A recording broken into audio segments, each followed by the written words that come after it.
राज्यर एक प्रमुख शैवपीठ कटक निकटस्थ बाबा धबलेश्वर पीठ। महानदी भितर थिबा एही दुईपटीर महिमा काहीं केते कालरू रही आछि। बाबांको आकर्षण रे केउठु केउठु टाणी होई आसंती केते केते भक्त। आज आसंतु एही स्पेशल रिपोर्ट रे जानिबा प्रभु धबलेश्वरଙ୍କ महिमा विषय रे। जानिबा काहींकि बाबांको ना हैला धबलेश्वर। एहा पछरे थिला कि घटनाक्रम। धबलेश्वर शब्दर अर्थ हेउची धबल ईश्वर अर्थात धड़ा रंगर भगवान। बाबा धबलेश्वर को नहीं रही एक रोचक लोककथा। विश्वास करा जाए बाबा धबलेश्वर काले एक कला बलद को धड़ा कर देथिले। एही किंबदंती अनुसार एही घटना परे से धबलेश्वर नाम रे ख्यात हेबारे लागिथिले। आसंतु जानिबा एही पूरा कहानी। पौराणिक और लोककथा अनुଯାयी थरे जड़े चोर गोटे कला बलद चोरी करी आनिथिला। ए कथा जानी पारिले लोक माने। तापरे चोरटी को लोके गोड़ेबा आरंभ करथिले। चोरटी बा आउ कौन करि परिबो। धरा पड़ी माड़ खाइबा भୟରେ से लुचि जाइथिला महानदीर पानी घेरी रहिथिबा एही द्वीप सदृश स्थान रे। एही स्थानटी सेतबेले घंच जंगल रे परिपूर्ण थिला। लोक माने चोर को जगी रहिथिले। धरा पड़ी गले लोकंक हाथ रे जीवन जीवार भय चोर को घारुथिला। से भगवान शिव को प्रार्थना करने को लागिला।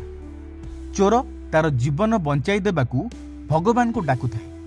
एही समय रे भगवान महादेव जने सन्यासी बेशरे तार लोकंक आगरे उभा हेले। लोक मानकू से सेमानक रागिबार कारण पचारिले। लोक माने कहिले आमर गोटे कला बलद चोरी होई जाइछि। चोर एइठी कोठी लुचिछि। आमे ताकू जगी रहिछु। ए कथा सुनी सन्यासी रूप रे थिबा भगवान शिव कहिले एठी तो कला बलद नाही, दूर रे चरुथुबा बलद तो धड़ा। लोक माने मध्य देखिले सतरे किछि दूर रे गोटे धड़ा बलद चरुथुला। एहा परे लोक माने बुझी गले चोरी होइतिबा बलद एहा नुही। चोर भी बाहरी आसिला। सेठारु सन्यासी जनक केउ आड़े अंतर्धान होई गले। चोर भୟରେ किंतु थरु थाई। साहस जुटाई चोर लोकंकु सबु कथा कहिला। चोर कहिला जे से कला बलद चोरी करी आनिथिला, किंतु भगवान शिव तार आकुल निवेदन और प्रार्थना सुनी कला बलद को धड़ा कर दैछंती। मंदिरर जने पूजकंक कहिबा अनुसार सेही दिन ठारू लोक माने एही पीठरे भगवान शिवंकु बाबा धबलेश्वर भावे पूजा कले। आउ पीठटी धबलेश्वर पीठ नाम रे ख्यात हैला।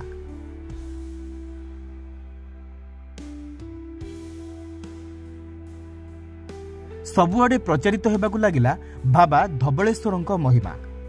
प्रतिवर्ष कार्तिक मास पंचुकरे एही पीठकू लोकंकर सुओ छुटिला। पंचुक त्रयोदशी तिथि रे बड़ धूमधाम रे एठी पालन हुए पवित्र बड़ ओषा पर्व। सबु ओषा भितरे एहा बड़ बोली कुहा जाए। एही ओषारे गजभोग ठाकुरंकु अर्पण करा जाए।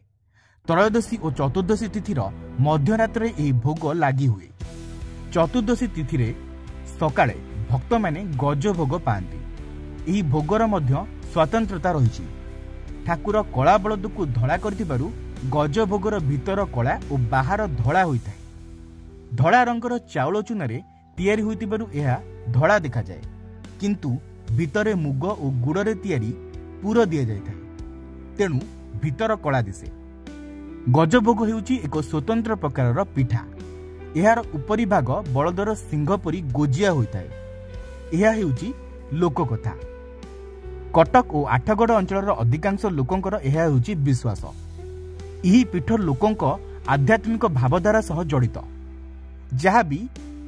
जहाँ भी हेउना काहींकी एही स्थान राज्यर एक प्रमुख दर्शनीय स्थान अटे। कटक सहर बिड़ानासीर अपर पार्श्वर एहार अवस्थिति।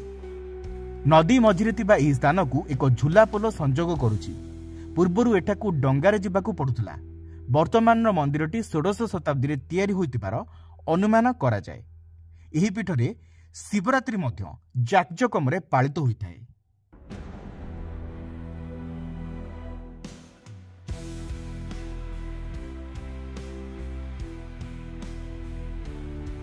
कटकरू सीताकांत सतपथी रिपोर्ट, समीक्षा न्यूज लाइव।